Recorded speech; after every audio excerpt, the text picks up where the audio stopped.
Hello and welcome. This is the Mazda 787B and we are going to be using it to complete the Neoclassical Challenge.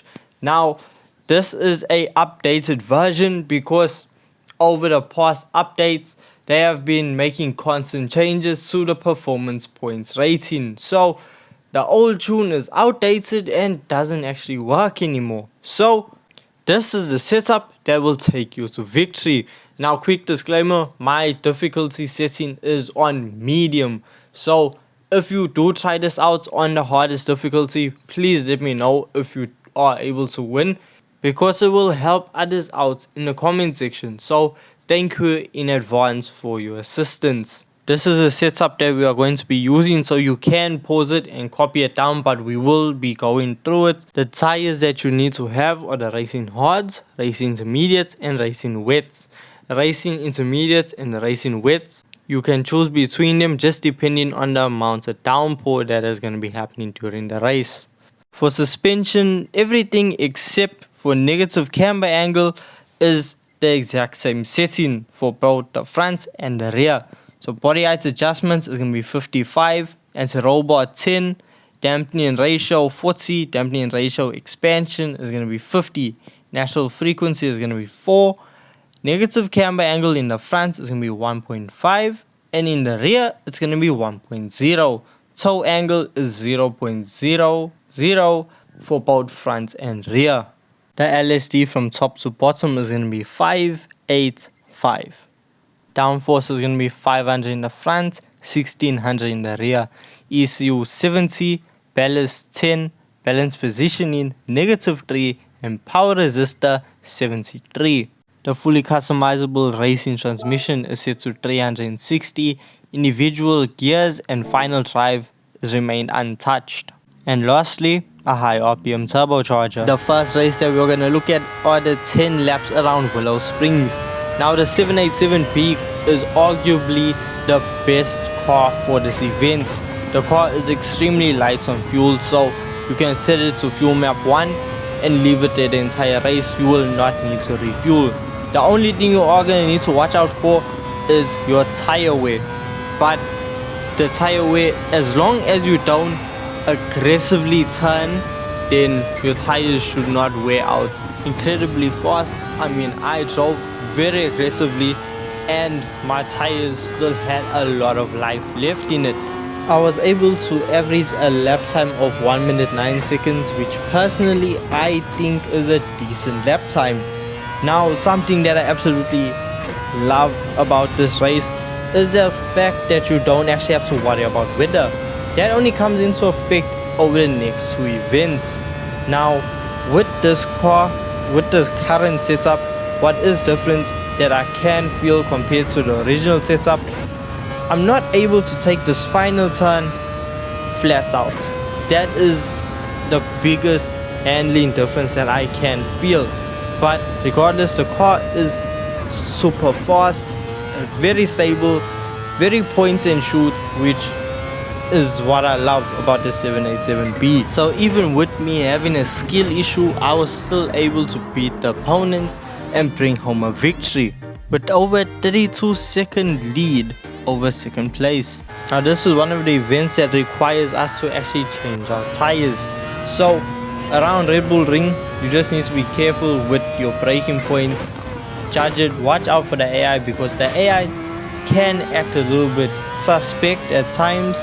And the curbs, try to avoid the curbs because it can really mess you up and slow you down a lot. We are going to keep our fuel map at fuel map level 1 for the entire race, because with the rain that comes in, we just go in and we just add a dab of fuel. We don't add that much, just enough to get us across the line.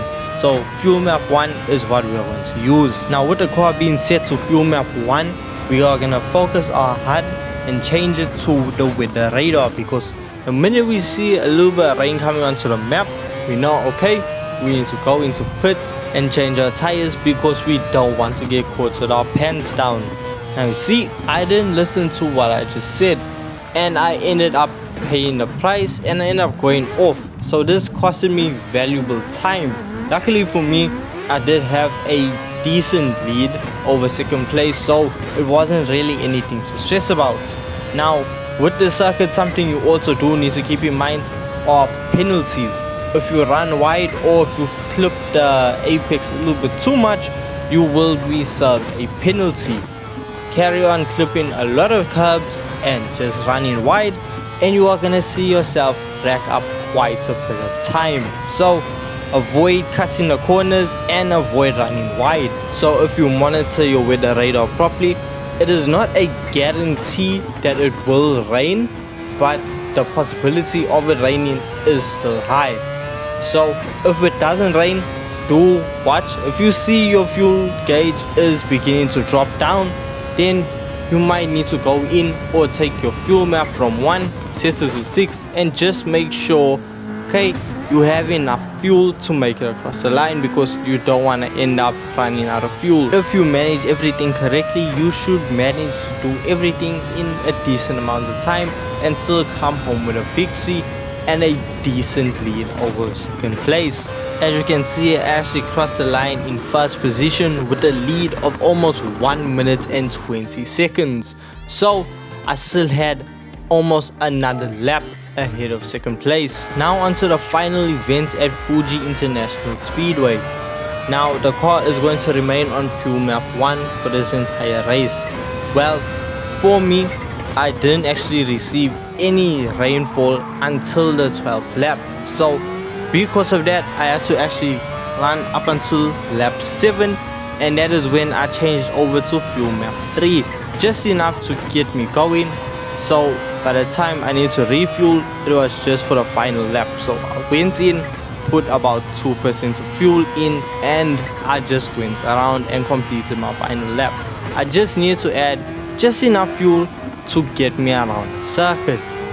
Now the likelihood of rain in this event is very high, so depending on the severity of rain will decide whether or not you put intermediates or racing wet. You just have to use your own judgment skills on the weather radar and on the bar next to your tire temperature to see how much water is actually on the circuit.